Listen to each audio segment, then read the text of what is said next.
其實手語都係一種圖像嚟啫嘛。幸福冇一個具體某一樣嘢係幸福嘅，係一種感覺嚟嘅。愛啊，呢啲係一種概念嚟嘅。健聽人同埋聾人嗰個思想嘅世界係唔同。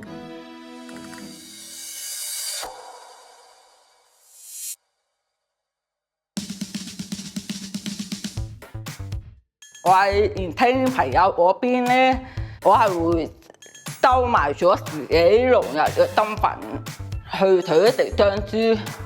咁我當初係因為咗生活揾食，所以我要逼自己去適應個社會。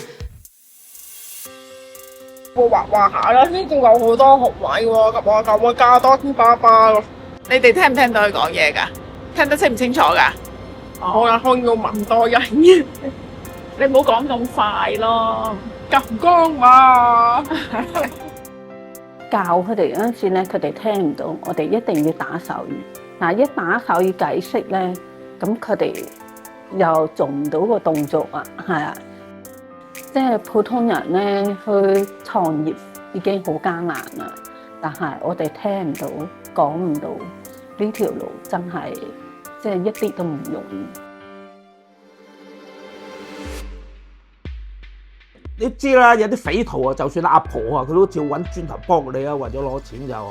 咁所以聾人人哋知道你嘅辯述能力一定係弱嘅，咁我點解唔即係欺負你？即係呢個好無